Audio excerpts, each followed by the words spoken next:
Lékaři věděli, že je duševně nemocný. Rodina věděla, že se jeho stav zhoršuje.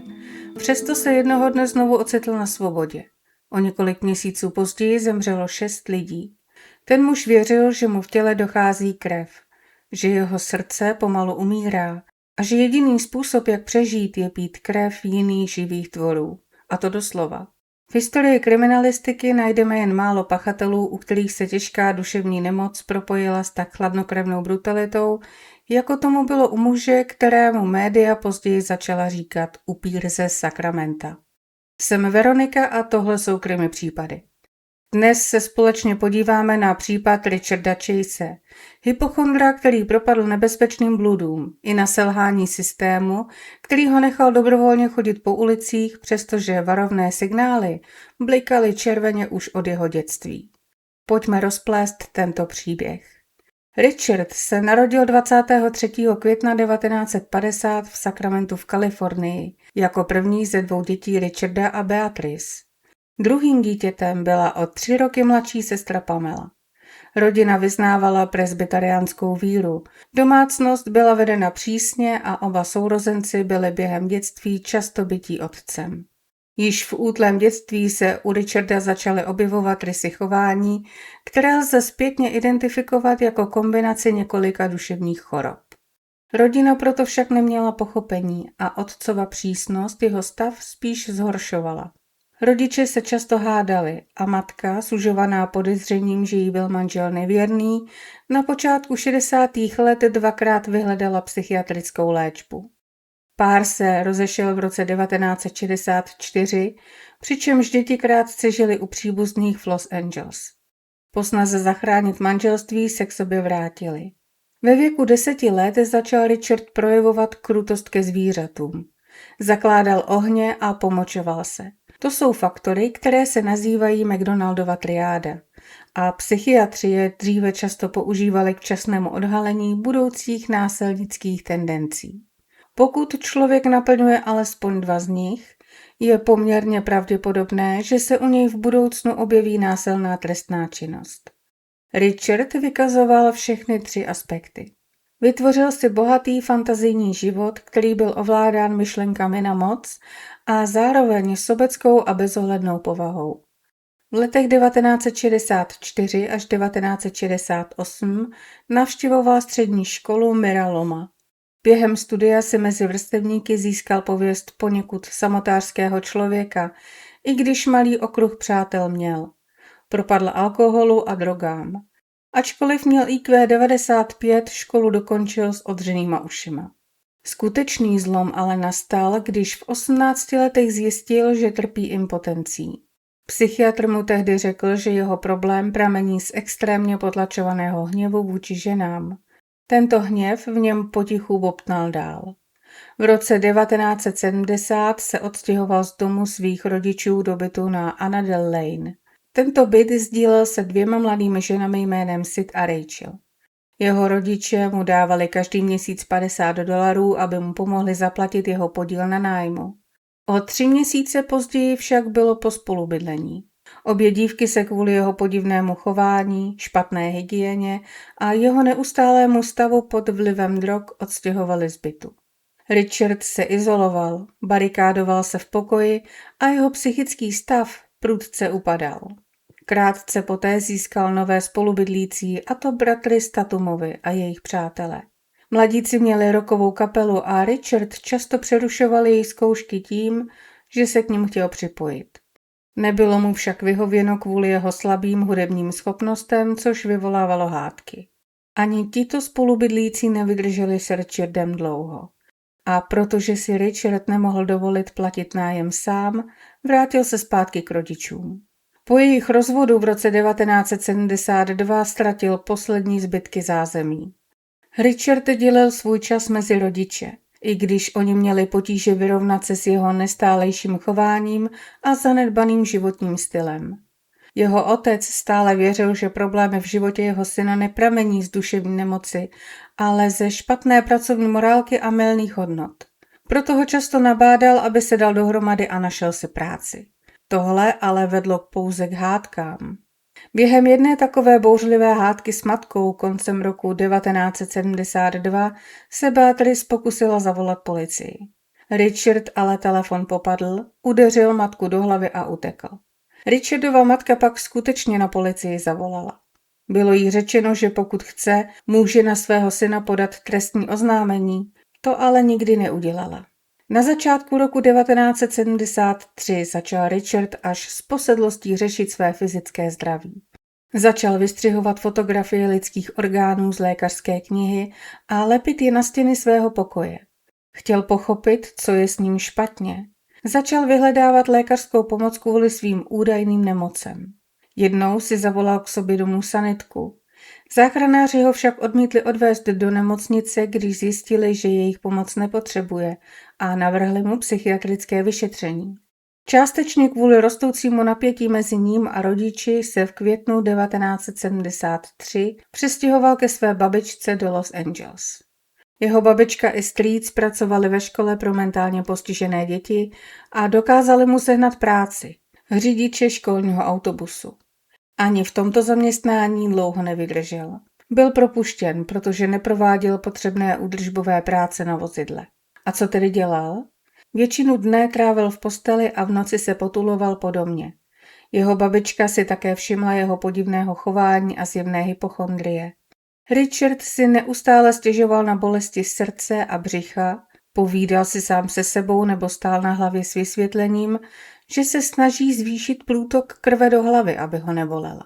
Ani babička evidentně neměla z Richarda dobrý pocit, protože mu později koupila letenku zpět do Sacramenta.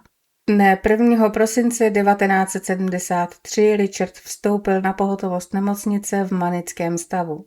Tvrdil, že utrpěl srdeční zástavu. Křičel, že krev přestala proudit jeho tělem, že nemůže dýchat, mění se mu tvar hlavy a že mu byla ukradena plicní tepna. Lékaři nezjistili žádné onemocnění a následně byl přijat na psychiatrické oddělení. Lékaři mu diagnostikovali těžkou paranoidní schizofrenii, ale kvůli agresivnímu chování jeho matky byl z psychiatrie předčasně propuštěn. A to byla fatální chyba. Po propuštění z psychiatrického oddělení se údajně Richardovo duševní zdraví zlepšilo. Matka dohlížela, aby bral léky, zdržoval se užívání návykových látek a alkoholu, jedl zdravěji a zlepšil osobní hygienu. Ale jak se dalo čekat, postupně se vrátil ke svým starým návykům. Ke konci roku 1975 opět začal brát návykové látky a jeho duševní stav se začal výrazně zhoršovat. Stal se paranoidním a nevyrovnaným. Evidentně opět nastoupila hypochondrie, protože mýval pocity, že mu přestává být srdce. Nebo si oholil hlavu, aby měl pod kontrolou kosti v lebce. Myslel si, že se mu samovolně pohybují a přesouvají. Také si na hlavu dával pomeranče a čekal, až jeho mozek absorbuje vitamin C. Přesvědčený, že jeho tělo neprodukuje dostatek tělní tekutiny, jeho posedlost krví se výrazně zvýšila. Jeho duševní stav se zhoršoval. Byl konfliktní a agresivní. Možná i ze strachu se rodiče dohodli, že se Richard musí odstěhovat a bude nejlepší najít mu jiné bydlení. Na nějaký čas ho k sobě vzal otec, ale jen do té doby, než se mu pro syna podařilo najít byt na Cannon Street. Do tohoto bytu se nastěhoval v březnu 1976. Přežíval díky sociální podpoře a finanční podpoře od rodičů. Otec mu platil nájem a navštěvoval ho každý týden. Právě zde začal provádět věci, ze kterých tuhne krev v žilách. Protože věřil, že jeho vlastní krev hníje a ubývá, začal konzumovat zvířata. Kupoval králíky a chytal ptáky. Pil jejich krev a z jejich těl si připravoval bizarní směsi, protože věřil, že mu to zachrání život.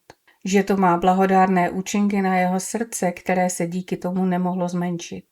Dne 26. dubna 1976 byl Richard podruhé nedobrovolně umístěn do psychiatrické léčebny. Stalo se tak, když byl převezen na pohotovost, protože si dožil vpíchl králičí krev.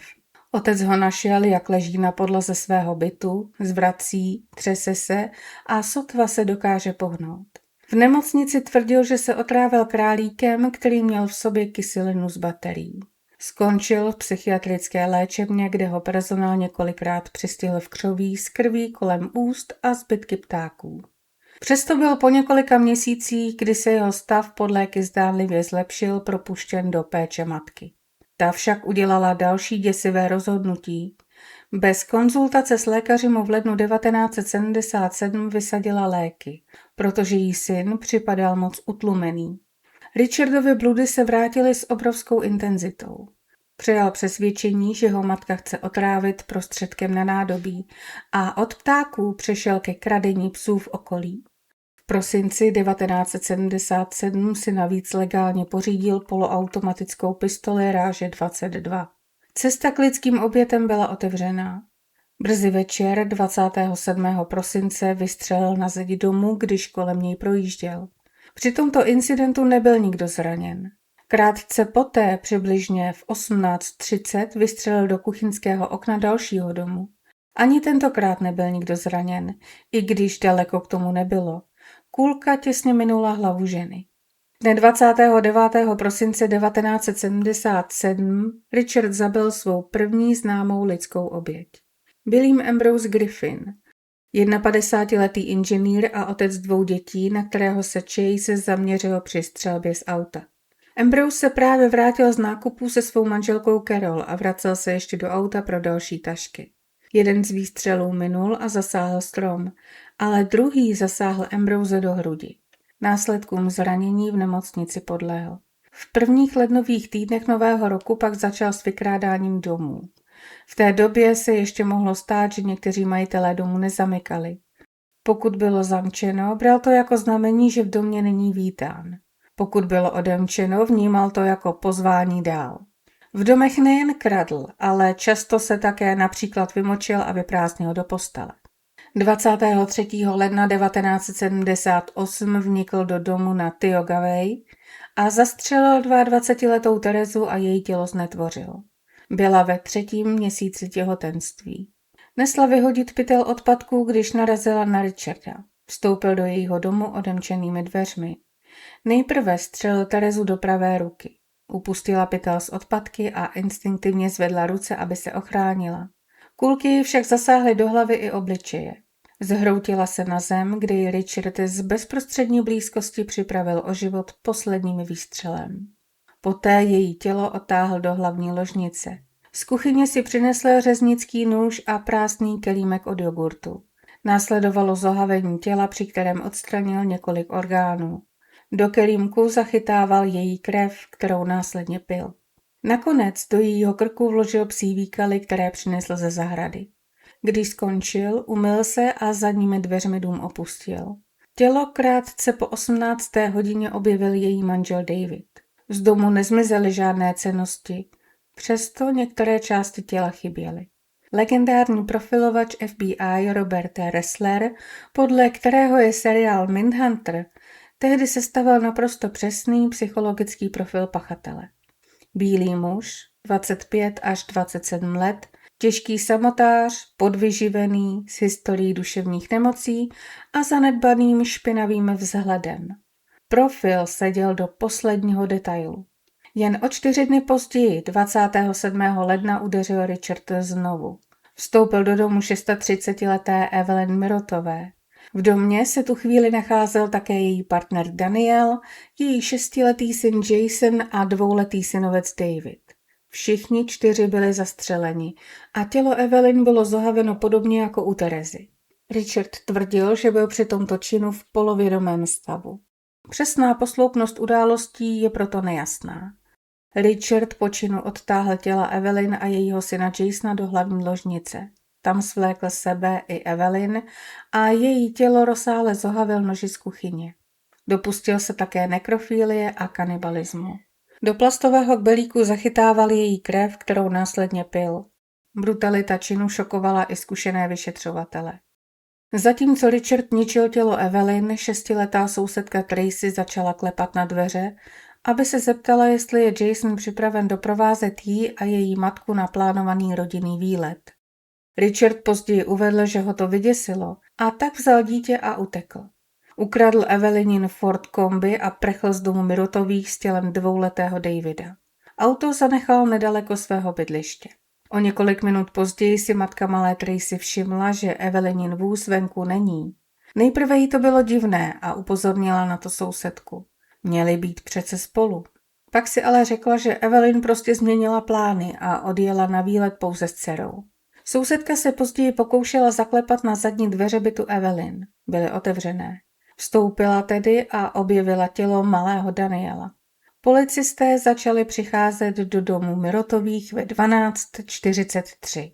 První policista vyslaný na místo našel Daniela ležícího tváří dolů na podlaze poblíž chodby. Objevil také nahou ženu ležící na posteli v hlavní ložnici s rozsáhlými zraněními od hrudní kosti až po spodní část břicha a několika vnitřními orgány vyčnívajícími z rozevřených ran. Byla postřelena nad pravým okem. Na posteli u hlavy a levé ruky ležely 2 krví potřísněné nože a vlasy měla stále mokré, jako by se právě koupala. Jason ležel u stejné postele, oblečený, jednou střelen do hlavy a jednou do zátylku. V krvavé prázdné postýlce byla nalezena jediná vystřelená nábojnice ráže 22. Ve svém bytě Richard Davidovo tělo zohavil, odstranil některé orgány a následně pil jeho krev. Davidovo tělo bylo nalezeno ukryté v kartonové krabici v uličce mezi kostelem a supermarketem 24. března. Vzhledem ke způsobu provedení, zjevné konzumaci krve oběti a blízkosti míst činu, vyšetřovatelé téměř okamžitě spojili případ Mirotových a Terezy. Richard Chase rozhodně nepatřil mezi geniální zločince, kteří umí zahladit veškeré stopy. Vlastně se o to ani nijak nesnažil. Policie tak získala otisky bot i prstů a od svědků zjistila, že šlo o mladého bělocha s delšími vlasy, asi 1,80 m vysokého v oranžové bundě. Policie rozjela masivní pátrání. Klíčové svědectví přinesla Richardova bývalá spolužačka, kterou ten samý den oslovil v nákupním centru. Byl vyhublý, měl zapadlé oči, krvavé skvrny na oblečení a kolem úst žlutou krustu. Když ji požádal o svezení, vyděsila se, zamkla se v autě a ujela. Detektivové díky ní zjistili, že jde o Richarda Chase a obklíčili jeho byt na West Avenue. Když Richard vyšel ven, policie ho zatkla.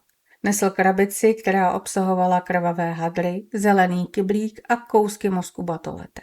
Pohled do jeho bytu šokoval i otrlé vyšetřovatele. Stěny i strop byly potřísněné krví. V mixéru byly lidské tkáně a v lednici misky z částí těl obětí. Richard byl opakovaně vyslýchán. Otevřeně přiznal, že zabil mnoho zvířat a že pil jejich krev a konzumoval jejich vnitřnosti. Ale jakoukoliv vinu v nedávných vraždách popřel. Zůstal pevný i po konfrontaci s důkazy. Tvrdil, takhle mě rodiče nevychovali. Večer 28. ledna byl Chase formálně obviněn z vražd Terezy, Daniela, Evelyn a Jasona, stejně jako z únosu a vraždy Davida. Krátce poté balistické testy odhalily, že Chaseova pistole byla také použita k zabití Ambrose Griffina. Formálně byl obžalován velkou porotou, aby stál před soudem za všech 6 vražd, přičemž 11bodová obžaloba také obvinuje Chase z jednoho případu loupeže a několika případů zneužívání v souvislosti se zohavením těl jeho obětí. Před vznesením obžaloby byl Richard na žádost státního zastupitelství vyšetřen 2 psychiatry. Postupně vyprávěl o svých zločinech odtažitě, trval na tom, že jeho motivem vražd bylo doplnění vlastní kontaminované krve. Popřel, že by trpěl jakoukoliv formou paranoidních bludů. V červnu 1978 si formálně stěžoval asistentovi státního zástupce, že objevil těkavou kyselinu a pohlavní nemoci ve svém jídle. Trval na tom, aby mu byla poskytnuta angiografie, aby se zjistila míra zhoršení jeho těla. Ačkoliv byla tato žádost zamítnuta, soudce později rozhodl, že Richard podstoupí fyzickou prohlídku, aby se zjistilo, zda trpí nádory mozku nebo žaludku. Toto rozhodnutí vedlo k odložení procesu z listopadu 1978 na leden 1979. Richard byl později vyšetřen 2 psychiatry, aby zjistil, zda je způsobilý k soudu. Oba nezávisle dospěli k závěru, že Richard chápe trestnost svých činů. Byl tedy duševně příčetný a mohl svědčit na svou obranu. Dospěli k závěru, že trpí paranoidní antisociální poruchou osobnosti. Richard byl postaven před soud v Palo Alto v Kalifornii dne 2. ledna 1979. Byl obviněn ze 6 vražd prvního stupně. Obžaloba požadovala trest smrti a chtěla dokázat, že vraždy byly úmyslné a vypočítavé a že Richard v době spáchání trestných činů prokázal dostatečnou zlomyslnost. Naproti tomu obhajoba poukazovala na to, že Richard není způsobilý k soudu. Vraždy nebyly předem promyšlené, ale byly výsledkem bludného myšlení vyplývajícího z jeho rozsáhlé a prokazatelné duševní nemoci. Měl by tedy být shledán vinným z vraždy 2. stupně, což by znamenalo doživotní vězení. Proces trval 4 měsíce. Dne 3. a 4. května 1979 oba obhájci přednesli závěrečné řeči, než se porota odebrala, aby zvážila svůj verdikt. Porota po krátkém rozhodování uznala Richarda Chase vinným ze 6 vražd 1. stupně a byl odsouzen k trestu smrti v plynové komoře. O měsíc později, 8. června, soudce potvrdil verdikt poroty a formálně odsoudil Richarda k trestu smrti. Richard Chase byl převezen do obávané věznice San Quentin, kde čekal na popravu. V celé smrti byl naprostým vyvržencem. Ostatní vězni z něj měli takový strach a odpor, že ho neustále slovně napadali a křičeli na něj, ať svůj život raději ukončí sám. Richard neustále prosil dozorce o lidskou krev, což bylo samozřejmě zamítnuto. Na žádost vězeňských psychologů byl Richard dočasně převezen do vězeňské nemocnice Vacaville v Kalifornii, kde byli ubytováni duševně nemocní zločinci. V tomto zařízení zůstal 4 měsíce. V dubnu roku 1980 byl převezen zpět do San Quentinu, protože byl považován za stabilizovaného. Jeho konec ale nepřišel z rukou kata. 26. prosince 1980 byl nalezen mrtvý ve své cele. Pitva ukázala, že se předávkoval předepsanými antidepresivy. Pilulky si celé měsíce tajně schovával, dokud jich neměl dostatek na smrtelnou dávku. Bylo mu pouhých 30 let. Případ upíra ze Sacramenta dodnes zůstává mementem toho, co se může stát, když těžká psychická nemoc zůstane bez účinné léčby a opakovaně selže systém, který měl ochránit nemocného i jeho okolí. A co si o tom myslíte vy? Měli rodiče a lékaři možnost zasáhnout dřív a zachránit 6 nevinných životů? Napište mi své názory do komentářů, moc ráda si je přečtu. Děkuji, že jste dnes poslouchali. Pokud se vám epizoda líbila, nezapomeňte dát odběr a like. Opatrujte se, buďte k sobě laskaví a uslyšíme se zase u dalšího temného případu.